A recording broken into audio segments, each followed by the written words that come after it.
Il faut se dégager d'abord de ça pour ensuite garder la lucidité et continuer à se défendre et avoir la possibilité de fuir derrière. Donc, je suis Mélanie Sperandio, instructrice de Krav Maga Self-Défense depuis 2 ans et ayant pratiqué cette discipline depuis 8 ans maintenant.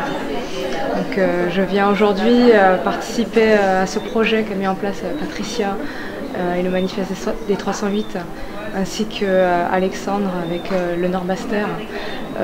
Projet d'éveil à la méfiance de la part du public féminin sur les agressions type faites aux femmes.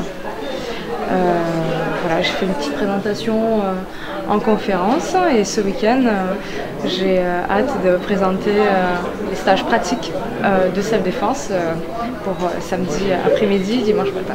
Patricia Braflon-Trobo, membre du collectif des 308 qui a été créé en 2012 lorsque nous avons eu en Guadeloupe le meurtre de 6 femmes et il nous a semblé que nous qui avions une petite notoriété, c'est-à-dire moi-même, Max Custos et Evita Chevry, mais nous nous sommes dit que nous allions mettre cette petite notoriété au service d'une cause qui est la lutte contre les violences faites aux femmes. Et en cela, donc au début nous étions 308 quand nous avons signé ce manifeste, mais maintenant nous sommes près de 3000 et hommes et femmes qui nous accompagnent. Et je tiens à dire qu'il y a eu le chanteur, le fondateur de Kassav, Pierre-Édouard Dissimus, qui a accompagné le manifeste dès sa création et qui a fait beaucoup de choses avec nous. Lorsqu'on se fait agresser, le principe même, c'est de pouvoir s'extirper de cette agression. Donc, avoir des gestes basiques qui permettent de se dégager d'une agression et de sauver sa peau. Parce qu'il ne s'agit pas d'envoyer des femmes se battre avec un homme, mais il s'agit surtout de leur faire comprendre que le but final de l'agression ne doit pas être qu'elle se retrouve morte, qu'elle soit tuée ou qu'elle soit grièvement blessée ou brûlée, comme on l'a vu en Martinique en début de semaine.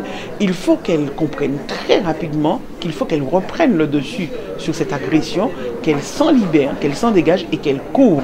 C'est vraiment l'expression courir, chapper ou quoi, prendre courir, c'est-à-dire vous vous dégagez et vous vous mettez en sécurité. Je m'intéresse à la pratique de la self-défense parce que je travaille dans un milieu où je rencontre beaucoup de personnes violentes.